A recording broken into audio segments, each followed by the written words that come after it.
नूर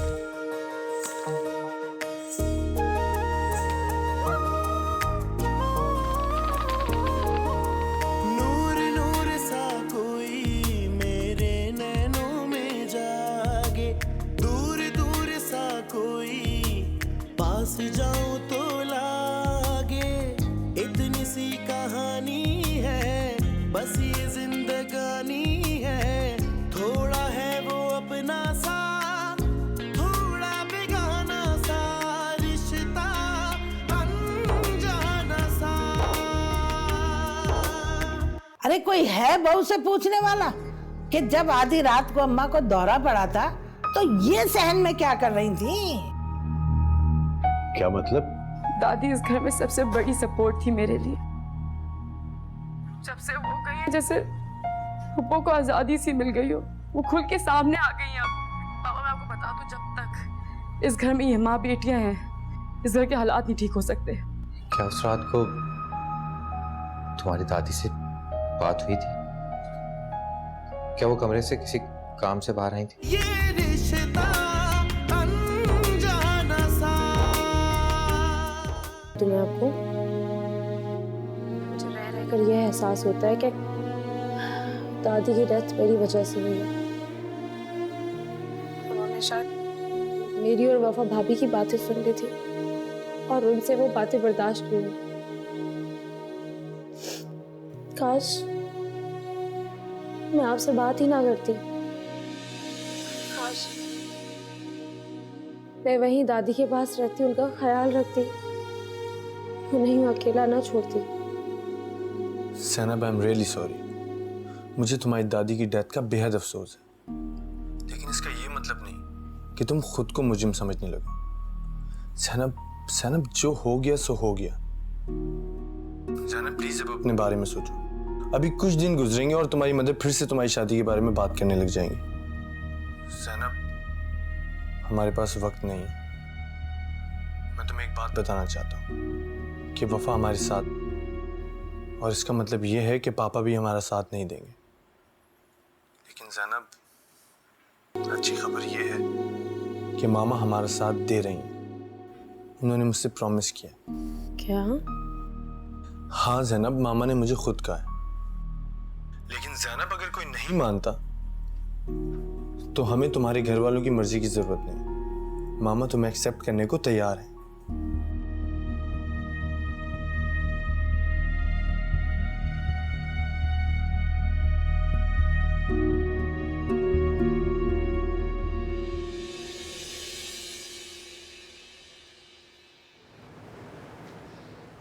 तुम ये कैसे कर सकती हो? तुम्हें ये बात पता थी और तुमने भी मुझसे बात छुपाई। बंटी मेरा बेटा है, तुम इसे किसी अपने घिनौने खेल के लिए यूज नहीं कर सकती। तुमसे ये उम्मीद नहीं थी, और कुछ नहीं तो हमारी दोस्ती का ही ख्याल रख लेती। तुम कुछ ज्यादा इमोशनल हो रही हो बाबरा। पुरानी दोस्ती का ख्याल नहीं होता तो मैं बंटी पे कभी इतना ट्रस्ट नहीं करती। वैसे भी आज के जमाने में कौन किसी पे इतना ट्रस्ट करता है? और बंटी कोई दूध पीता बच्चा नहीं है, अपना अच्छा बुरा जानता है। वो सजीला से दोस्ती उसने कोई मेरे कहने पर नहीं की।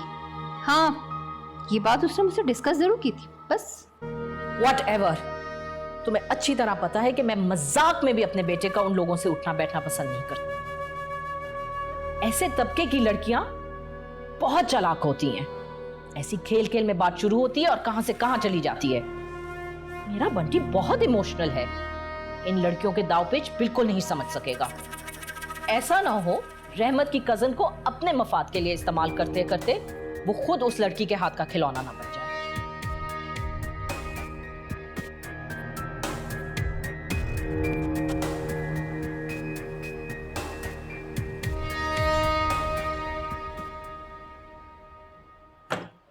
कहाँ रख दिया?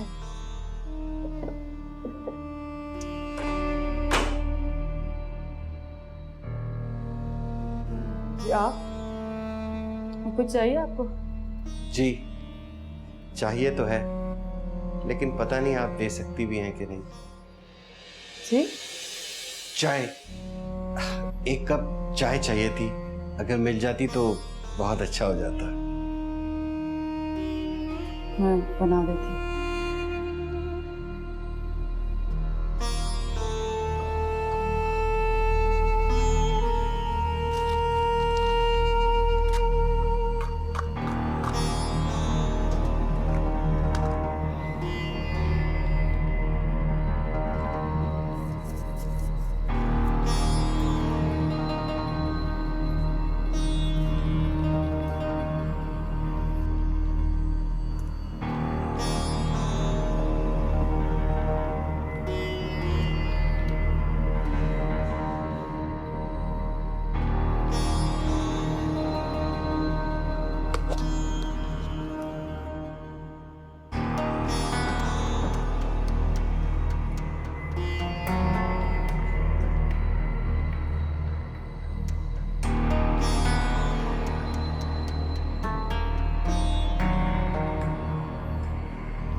I'm sorry.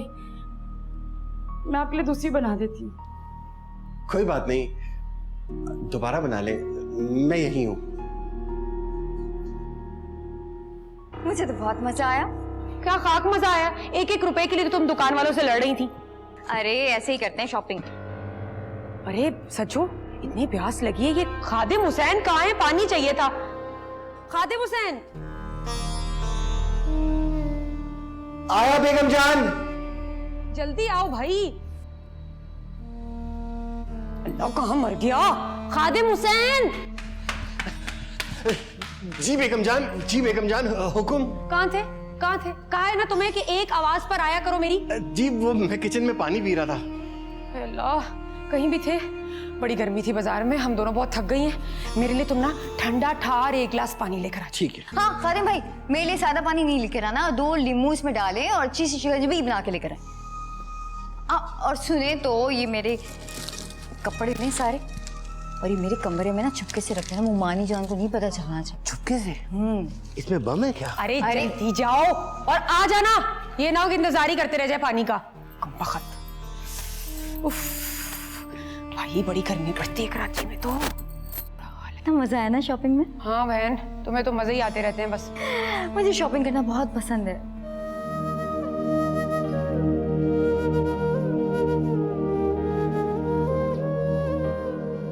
मामा, मैं ज़ैनब को फोर्स नहीं करना चाहता। अगर वो मेरे साथ स्टैंड करने को राजी नहीं है तो मैं उसे जबरदस्ती शादी के लिए मजबूर नहीं करूंगा। जबरदस्ती तुम नहीं, उसके पेरेंट्स उसके साथ कर रहे हैं। तुम्हें तो ज़ैनब को हौसला देना चाहिए, लेकिन ये क्या? तुम तो खुद मायूसी की बातें कर रहे हो। बेटा इधर देखो मेरी तरफ। किस बात की फिक्र कर रहे हो? मैंने कहा ना तुमसे, सारा इल्जाम मैं अपने ऊपर ले लूंगी। तुम बस ये सोचो कि तुम्हें करना क्या है। हम हैं ना तुम्हें सपोर्ट करने के लिए। तुम देखना, मैं ज़ैनब को अपने सर आंखों पर बैठा के रखूंगी। तुम्हें तो फिक्र जब होनी चाहिए जब तुम्हारे पेरेंट्स तुम्हारा साथ ना दें। I trust you, मामा। मामा, मैंने ज़ैनब को यकीन दिलाने की भरपूर कोशिश की है। तो क्या कहा उसने? मामा, उसने कहा है कि वो सोच के बताएगी।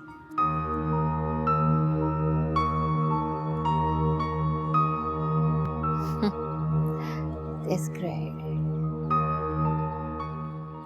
कबूतर की तरह आंखें बंद कर लेने से तुम हकीकत से फरार हासिल नहीं कर सकती। देखो ज़ैनब, हकीकत तो ये है तुम हसन को पसंद करती हो, तो इसमें सोचने की इतनी क्या जरूरत है?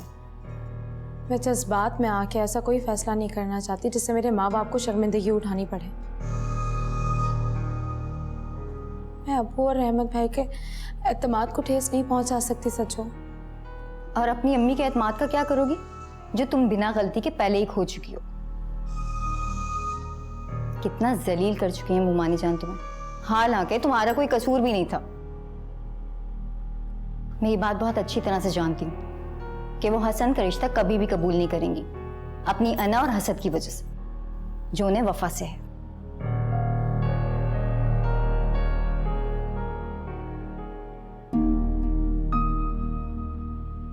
ये सब क्या था?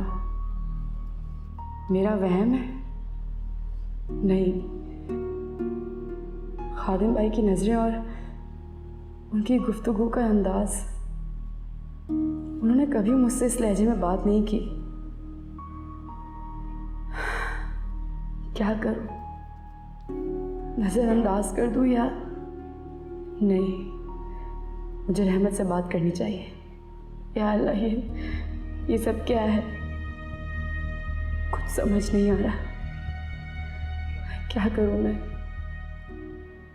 अरे भावज, आज तो ऐसा करते हैं, कोई टिंडे करेले वगैरह बनाते हैं सब्जी। अरे गोश्त खा खा के दिल खराब हो गया बस। हाँ सही कह रही हैं आप, थोड़े से पकोड़े भी बना देंगे। अरे शाम की चाय में तो जरूर बनाए भाभी। अस्सलाम वालेकुम। वालेकुम सलाम। फूफो प्लीज आप खादिम भाई से कहें कि सारा दिन गली और दरवाजे पे खड़े होने से गुरेज करें। मुझे मोहल्ले से शिकायतें आ रही हैं। लड़कियां कॉलेज से गुजरती रहती हैं और खादिम भाई सारा दिन उन्हें डिस्टर्ब करता रहता है। ये कहाँ का तरीका है? अरे अल्लाह के मार पड़े ऐसे झूठे लोगों पर, हैं? वो बेचारा मिस्कीन मासूम बच्चा, उससे किसी को शिकायत हो सकती है? हैं? वो तो अल्लाह मियां की गाय है, गाय। अरे हवाखोरी के लिए जरा बाहर क्या खड़ा हो जाता है, अब लोगों ने उस पर इल्जाम लगाने शुरू कर दिए। मैंने इल्जाम नहीं लगाया फूफो, महज शिकायत की है सिर्फ। वैसे रहने दो बेटा, मुझे अच्छी तरह पता है। देख रही हो भावच, मैं ना कहती थी कि तुम्हारे बच्चों को ना मेरे बेटी दामाद अब खुटकने लगे। 2-4 दिन वो यहाँ रहने के आ गए, सबके दिल छोटे हो गए। आप ये कैसी बात कर रही हैं? वो क्यों खुटकेंगे? खादिम हमारा भी दामाद है। रहमत का कहने का ये मतलब नहीं था। फूफो, हमारी नियतों पे शक करने से बेहतर है आप जाके खादिम भाई को समझाएं। ये शरीफों का मोहल्ला है, या सारा दिन गली पे खड़े होने से और छत पे पतंग उड़ाने से बेहतर है कि मेरे साथ बेकरी चले जाया करें। इस तरह उनका अच्छा टाइम पास भी हो जाएगा, हमें अड़ोस पड़ोस से शिकायतें भी नहीं आएंगी, और फिर भी उनका वक्त नहीं गुजरता। तो फिर यहाँ रहने की क्या जरूरत है? अपने घर चले जाएं। अब तो दादों के कुल भी पूरे हो गए। मैं ना कहती थी भावच कि तुम्हारे बच्चों को मेरे बेटी दामाद खुटकने लग गए। अब दिल की बात जबान पे आई गई ना। अरे भावच, इसके मुंह में बहू की जबान बोल रही है। अरे इनका बस चले तो ये तो हमें खड़े खड़े घर से निकाल दें। वो बहू रानी को तो बस ऐसे लगता है अम्मा के जाने का इंतजार था कि कब वो जाए और कब वो इस घर में राज करे। हम सबको निकाल कर रहमत के साथ वो अकेली रहना चाहती है। हाँ, मैंने तो सिर्फ आपसे एक बात कही थी और उस बात को आपने कहां से कहां तक पहुंचा दिया। गलती हो गई मुझसे। हेलो, देख रही हो भावज अपने बेटे के तेवर हैं? ऐसा क्या कह दिया मैंने? हाँ। इस घर में तो मैं सीधी बात भी नहीं कर सकता, छोटी छोटी बातों का पतंगड़ बना देते हैं। आप जानते तो हैं कि वो बात का पतंगड़ क्यों बनाती हैं, ताकि उनकी बात मानी जाए। छोड़े, आप पप्पो की बात को दिल पे ना लिया करें। आप एक काम क्यों नहीं करते? आप जाके ना अकीला बाजी और खादिम भाई को ना बोलें कि वापस घर चले जाएं। तुम ऐसी बात क्यों कर रही? तुम्हें उनसे कौन सी शिकायत है? नहीं, वो एक्चुअली हो सकता है ये महज मेरा वहम हो। मुझे रहमत से खुलकर बात नहीं करनी चाहिए, कहीं ऐसा ना हो रहमत जज्बात में आकर कोई बड़ा कदम ना उठा ले। क्या हो गया वफा? किन सोचों में गुम हो तुम? नहीं, मैं बस यही सोच रही थी कि आप पप्पो की बातों को दिल पे मत लिया करें। आपको पता है वो जानबूझ के सबके बीच में मिसअंडरस्टैंडिंग्स क्रिएट करती हैं ताकि इशू बने। आप उनसे बात करें, बेहतर होगा कि आप डायरेक्टली खादिम भाई से बात कर लें और उनको बताएं खुले अल्फाजों में कि किसी के घर में रहने के तौर तरीके क्या होते हैं।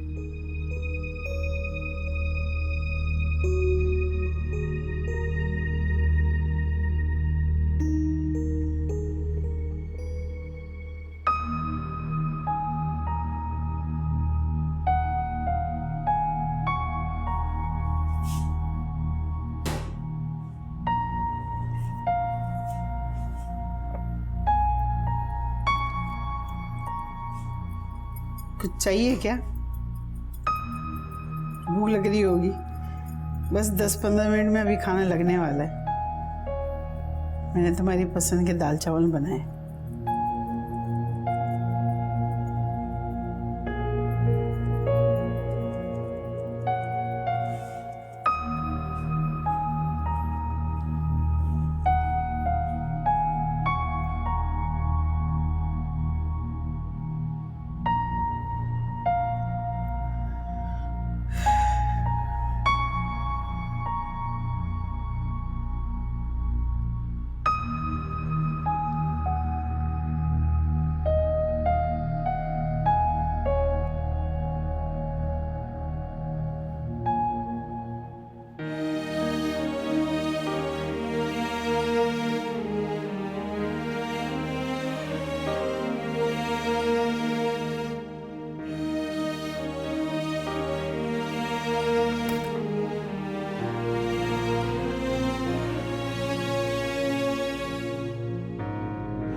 जी बाबा, मैं बिल्कुल ठीक हूँ। आप कैसे हैं? बस कुछ नहीं, घर का थोड़ा बहुत काम कर रही थी। और आप? मामा से लड़ाई हो रही थी क्या? सही बात है, वो तो रोज का है। एक सेकेंड रुको।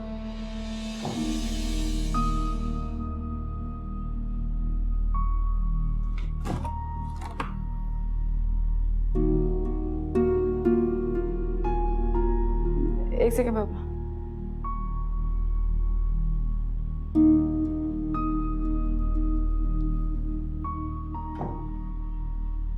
नहीं, कुछ नहीं, बस ऐसे लगा शायद कोई आया है। चले पापा, मैं आपसे थोड़ी देर तक बात करती हूँ। ओके, अल्लाह हाफिज।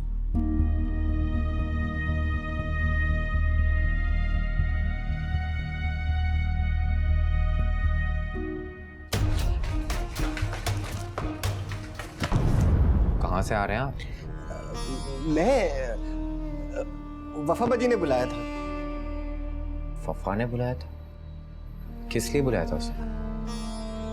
उन्होंने बाजार से कुछ मंगवाना था, इसलिए बुलाया था। क्या मंगवाना था? वो खुद भूल गई थी। वफा बाजी ने कहा कि मुझे याद ही नहीं रहा कि मैंने क्या मंगवाना था। पता नहीं, आप पूछी ना जाके। चल।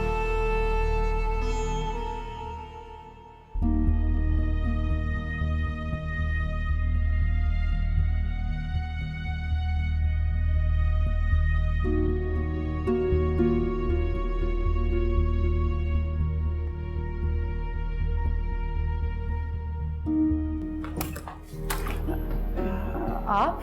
क्यों? क्या हो गया तुम्हें? मुझे देखकर परेशान क्यों हो गई? क्या मैं इस वक्त किसी काम से घर पे नहीं आ सकता? नहीं, मैं परेशान नहीं हुई, बस हैरान हुई। हाँ, वो कुछ काम था मुझे। तुम क्या कर रही थी? कुछ नहीं, बस कमरे की चीजें समेट रही थी बस। वो खादिम भाई क्यों आए थे यहाँ पे? नहीं तो, यहाँ तो कोई नहीं आया था। क्यों? क्या मतलब है तुम्हारा? तुमने खादिम भाई को नहीं बुलाया था? नहीं, मैंने खादिम भाई को नहीं बुलाया। किसी ने कुछ कहा आपको? नहीं, कुछ नहीं। मुझे शायद गलतफहमी हो गई।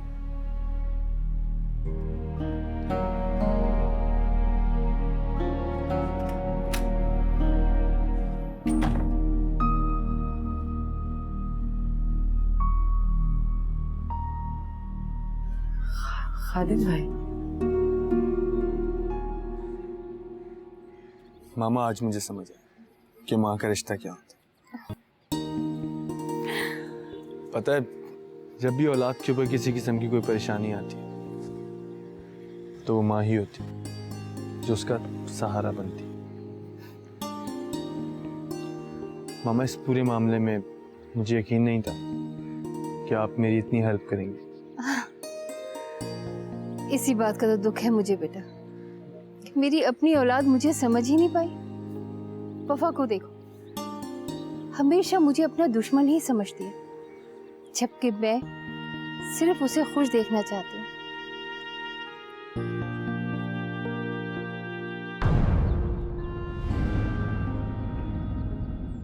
ये रिश्ता अनजाना सा। मैं कुछ भी नहीं कर सकती। मैं अपनी अम्मी की आंखों में आंसू नहीं देख सकती। अगर तुम मुझसे इतनी ही मुखलिस हो तो खुल के क्यों नहीं बताती? ज़ैनब का मसला क्या है? आपकी बहन से ज्यादा अंडरस्टैंडिंग है। ये बात आप उससे खुद क्यों नहीं पूछ लेते? तुम्हारे घर में, तुम्हारे करीब, कम से कम तुम मेरी नजरों के सामने तो रहोगी ना। या अल्लाह, ये क्या हो गया?